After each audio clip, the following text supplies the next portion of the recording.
The rain was coming down hard when the bouncer grabbed 81-year-old Frank Morrison by his collar and threw him onto the wet pavement outside Murphy's bar. "We don't serve old drunks here," the bouncer laughed, though Frank hadn't touched a drop in 15 years. His knee hit the concrete first, then his shoulder, then his head. Blood mixed with rainwater as Frank tried to sit up, his Vietnam veteran cap floating in a puddle. Inside the bar, patrons laughed and clinked glasses. Outside, Frank reached for his phone with shaking hands and pressed a single contact. "Danny? Emergency?" 20 minutes later, 3 black SUVs pulled up. 12 Navy SEALs stepped out in perfect formation. The bouncer was about to learn that Frank Morrison wasn't just some old man. He was Commander Daniel Morrison's father, and nobody touches a SEAL's family. Murphy's bar sat on the corner of Harrison and 3rd, a dive that had somehow survived 40 years of changing neighborhoods and rising rents. The neon sign flickered in the rain, casting red and blue reflections in the puddles that formed along the broken sidewalk. It was the kind of place that attracted a rough crowd: bikers, drifters, and people who preferred their drinks strong and their questions minimal. Frank Morrison had no business being there on a Thursday night, especially not in weather like this. But his grandson Tommy worked in the kitchen, and the boy hadn't been answering his phone for 3 days. Frank was worried. At 81, he'd learned to trust his instincts, and something felt wrong.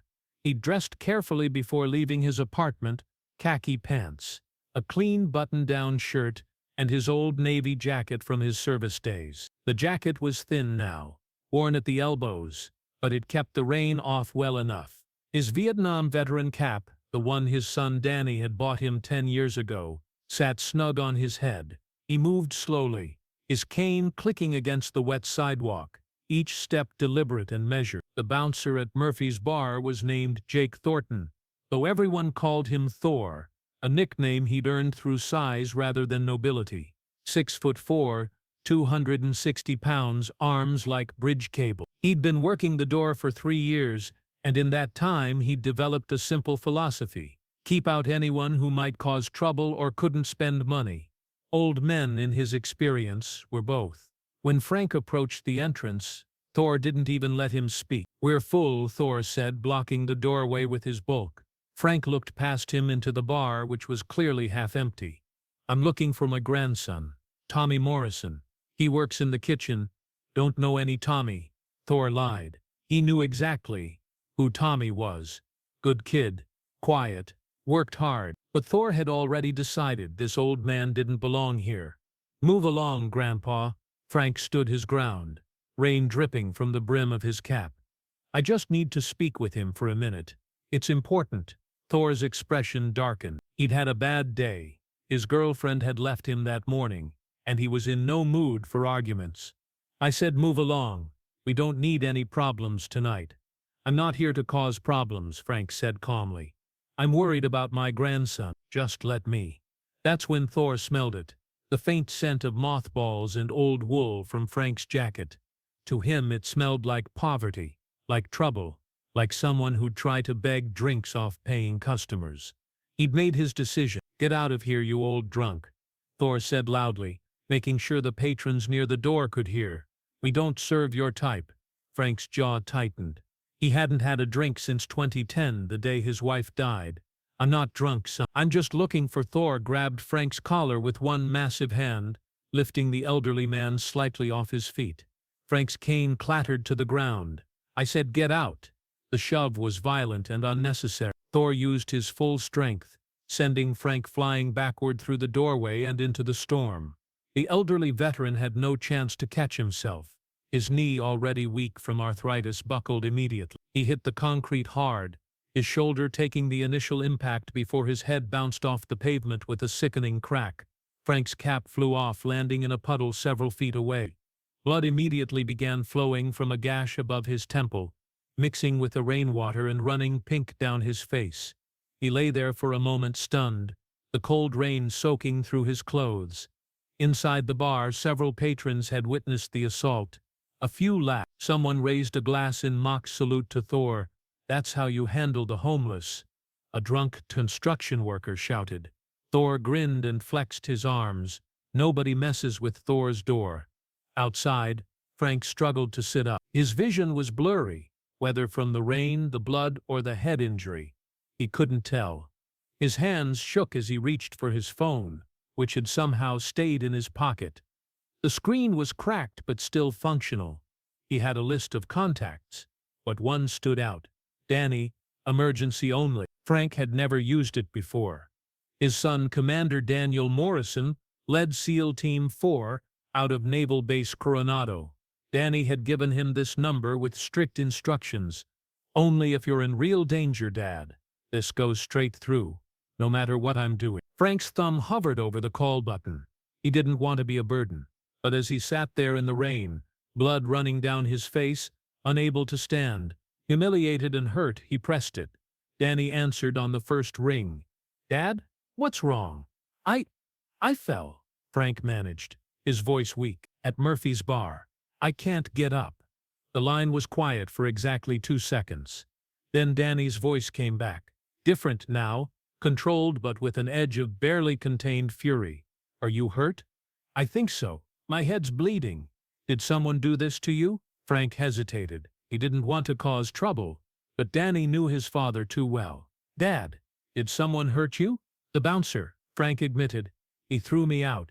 I was just looking for Tommy. Stay where you are. Don't try to move. I'm coming. Commander Daniel Morrison was in the middle of a tactical briefing when his emergency phone rang. His team, 11 of the Navy's most elite warriors, noticed the change in his expression immediately. Gentlemen, Danny said, standing up. Personal situation. My father's been assaulted. Without hesitation, every SEAL in the room stood up. You don't have to, Danny started. With respect, Commander, Chief Petty Officer Marcus Williams interrupted. Nobody touches a SEAL's family. We're all going. They moved with practiced efficiency. 3 vehicles, full tactical gear in the trunks, though they wouldn't need it. This wasn't a military operation. This was personal. The 20-minute drive from Coronado to Murphy's bar was silent except for the rain hammering on the vehicle's roof. Danny sat in the lead vehicle, his jaw clenched, hands steady. His team had seen him in combat, seen him under pressure, but they'd never seen him like this. Cold, focused, dangerous.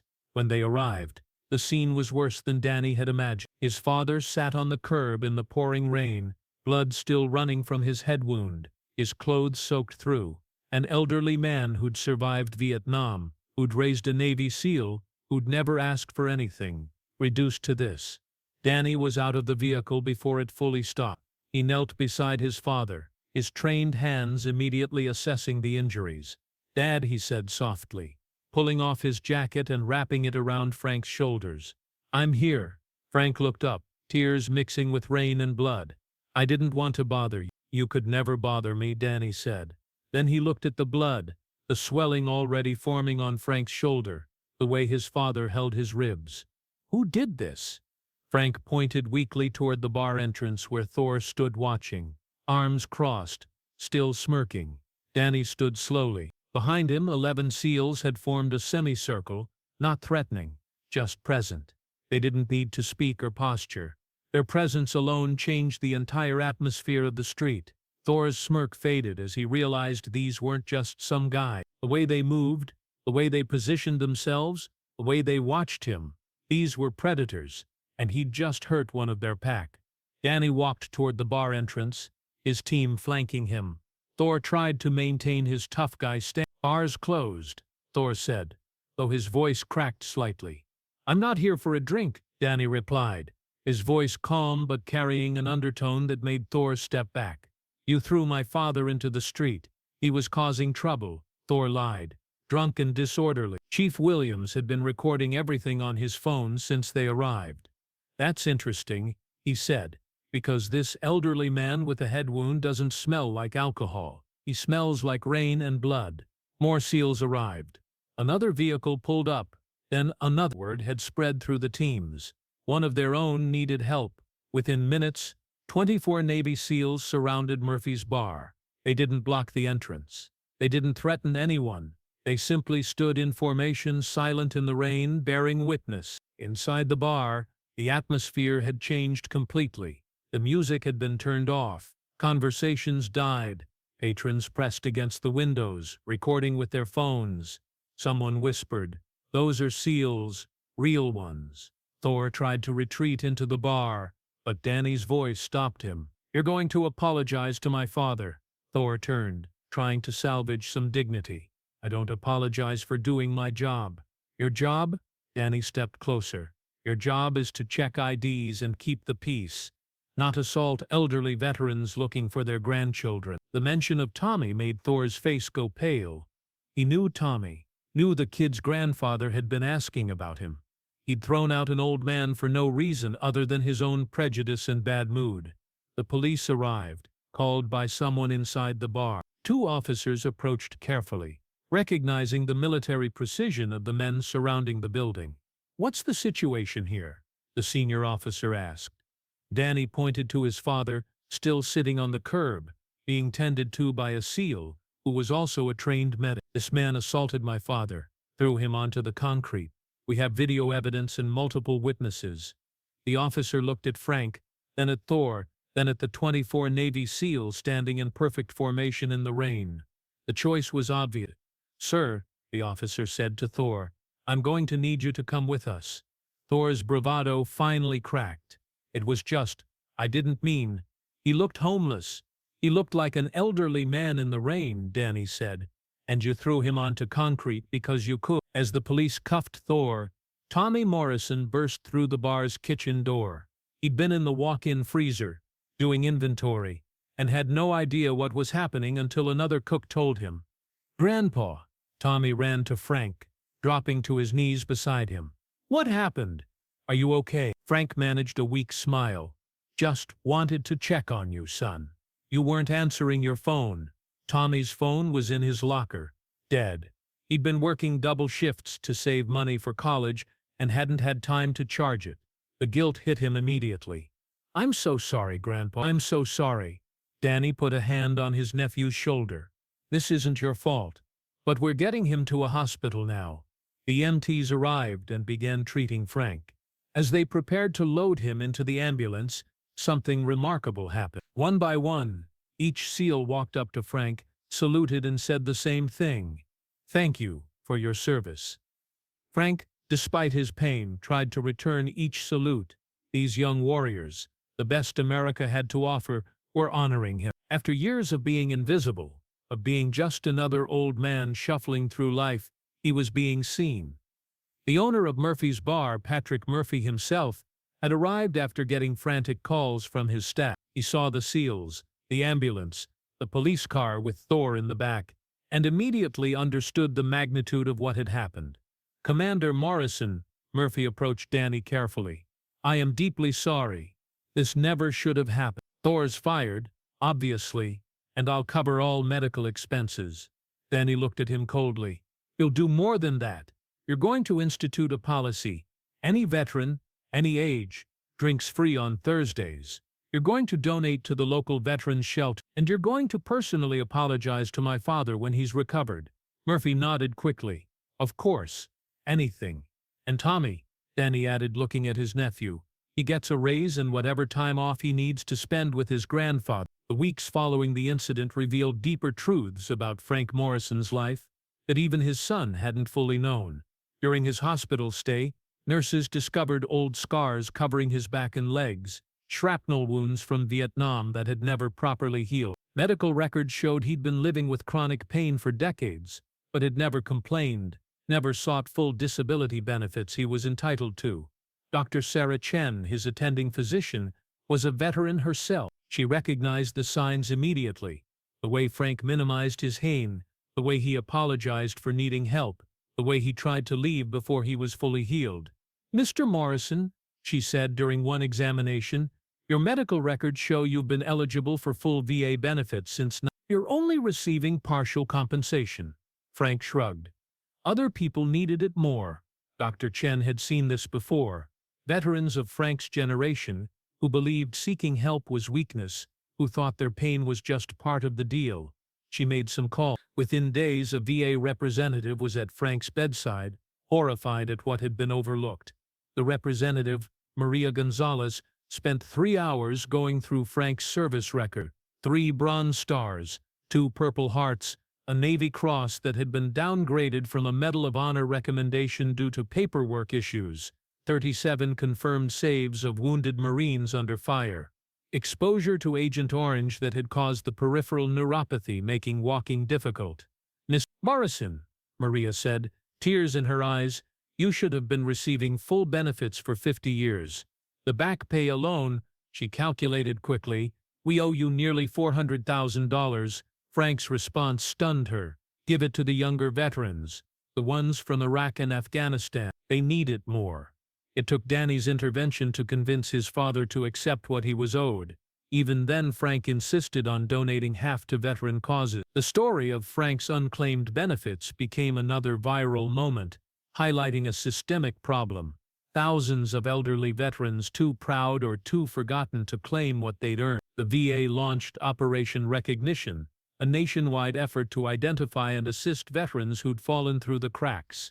A month after the incident, Frank received an unexpected visitor at his apartment. Jake Thornton stood at his door, out on bail, looking nothing like the intimidating bouncer who'd thrown him into the rain.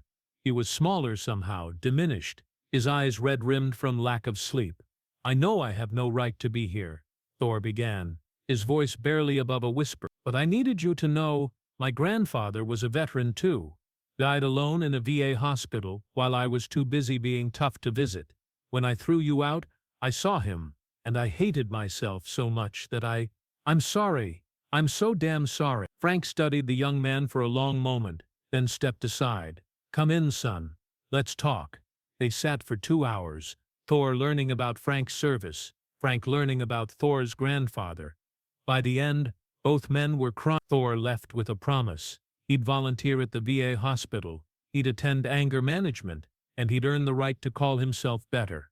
The video went viral within hours. The image of 24 Navy SEALs standing in formation in the rain, protecting an elderly veteran, struck a chord nationwide. The headline wrote itself: "Navy SEALs surround bar after bouncer assaults SEAL commander's father." But the most powerful moment, the one that would be shared millions of times, was captured by someone inside the bar. It showed Danny helping his father to his feet, the rain washing away the blood, and Frank saying, "You didn't have to come."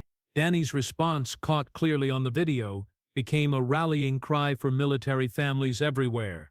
"You're my father. You bled for this country. Of course I had to come." Thor was charged with assault and battery on an elderly person, with hate crime enhancements for targeting a veteran. He pled guilty and received 18 months in prison. During his sentencing, Frank Morrison spoke. "I don't harbor anger toward this young man. I pity him.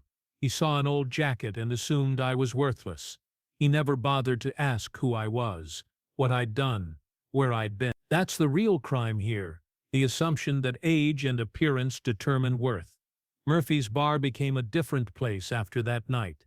The new policy wasn't just about free drinks for veterans. It became a gathering place for the military community. Murphy hired veterans as security, including one who'd been homeless. The wall near the entrance now held photos of local veterans, including one of Frank Morrison in his Navy uniform from 9. Tommy quit his job at the bar, but not out of anger. Danny helped him get into college with a full scholarship from a veterans organization that heard about the incident. He studied criminal justice, determined to protect those who couldn't protect themselves. The Navy SEALs who responded that night faced no disciplinary action. In fact, their commanding officer commended them for representing the values of the Navy: loyalty, honor, and protection of those who served.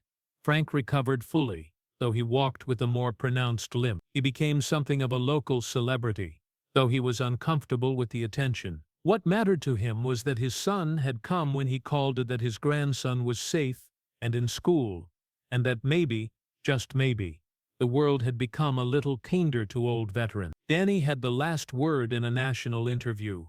"My father taught me everything about being a man, about service, about sacrifice. He never asked for recognition, never demanded respect, but he earned it in Vietnam, and he deserves it now. Every elderly veteran you see deserves it. They're not just old people, they're living history, walking sacrifice, and they deserve our protection. The incident led to the Morrison Act in California, legislation that made assault on elderly veterans a more serious crime with mandatory minimum. Frank was invited to the signing, but he declined. "I just wanted to check on my grandson," he said. "I never wanted to be famous."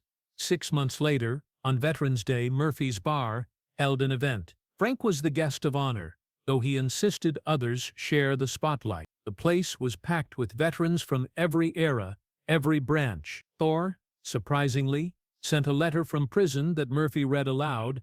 "Mr. Morrison, I'm sorry. I saw your age and made assumptions. I've learned that every person has a story, and I never gave you the chance to tell yours. When I get out, I want to earn the right to hear it." Frank nodded when the letter was read. "Tell him I'll be waiting," he said. "If this story moved you, remember that elderly veterans walk among us every day, carrying stories of sacrifice we can't imagine. They don't wear signs announcing their service. They're just old men and women trying to live with dignity. One moment of respect, one act of kindness, can mean everything to someone who gave everything for us." Subscribe for more stories of military brotherhood and civilian courage.